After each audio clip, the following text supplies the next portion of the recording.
મિત્રો, હોળીનો તહેવાર નજીક આવી રહ્યો છે, પરંતુ હોળી પહેલાં જે ખાસ સમય આવે છે જેને ગામડામાં લોકો હોળકા તરીકે ઓળખે છે.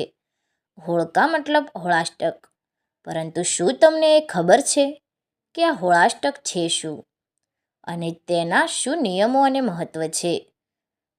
મિત્રો, આજે આપણે આ વિડીયોમાં હોળાષ્ટકના નિયમો, મહત્ત્વ અને તેના વિશે જોડાયેલી કેટલીક પૌરાણિક બાબતો વિશે સમજીએ. હોળીના રંગોની મજા, તેનો ઉત્સાહ અને આનંદ પાછળ શું પૌરાણિકતા જોડાયેલી છે તે સમજીએ. હોળી પહેલાંના 8 દિવસને હોળાષ્ટક કહેવામાં આવે છે.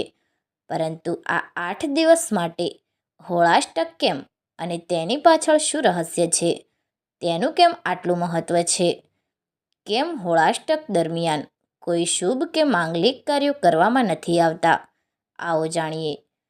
સીધી રીતે સમજીએ તો હોળા એટલે હોળી અને અષ્ટક એટલે 8, મતલબ હોળાષ્ટક. પૌરાણિક માન્યતાઓ એવી છે કે આ 8 દિવસ એવા હતા કે સમય દરમિયાન ભક્ત પ્રહલાદને ખૂબ જ કષ્ટ અને યાતનાઓ આપવામાં આવી હતી.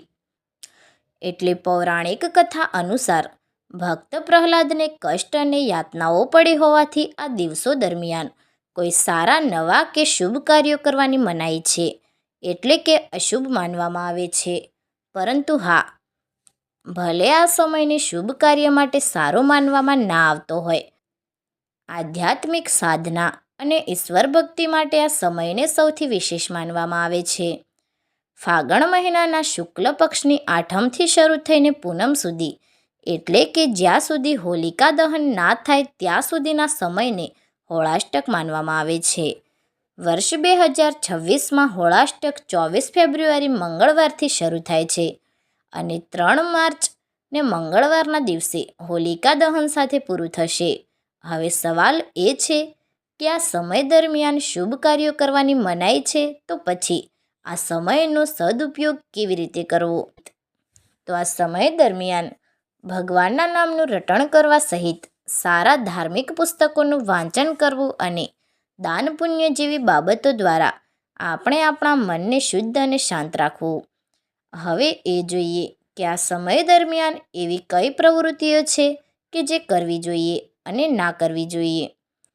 તો આ સમયગાળા દરમિયાન લગ્ન, સગાઈ, ગૃહપ્રવેશ, નવો વ્યાપાર ધંધો, બિઝનેસમાં નવું રોકાણ સહિત જમીન લે વેચ જેવા કાર્યો નહીં કરવાનું માનવામાં આવે છે. અને ભૌતિક વસ્તુઓ પરથી આપણું ધ્યાન હટાવીને આંતરિક શાંતિ અને ભક્તિ પર ધ્યાન કેન્દ્રિત કરવા માટે આ સમય સારો માનવામાં આવે છે. હવે આપણે એ જાણીએ કે આ 8 દિવસના સમયનો અંત કેવી રીતે થાય છે અને તેના અંત પછી શું બદલાય છે. હોળાષ્ટકનો અંત હોલિકા દહનની પવિત્ર અગ્નિ સાથે થાય છે. એવી માન્યતા છે કે જેવી અગ્નિ પ્રજ્વલિત થાય છે ત્યારે આ 8 દિવસની બધી જ નકારાત્મક ઉર્જાને તે બાળીને ભસ્મ કરી દે છે. ત્યારબાદ હોળીના સાચા ઉત્સવની શરૂઆત થાય છે. આ સમય બહારની દુનિયામાં નવું કરવાનું નથી, પણ આપણી અંદરની દુનિયાને શુદ્ધ અને શાંત કરવાનું છે. મિત્રો, જો તમને અમારી આ જાણકારી સારી લાગી હોય તો LTV ગુજરાતને લાઇક, શેર અને સબસ્ક્રાઈબ કરવાનું ના ભૂલશો.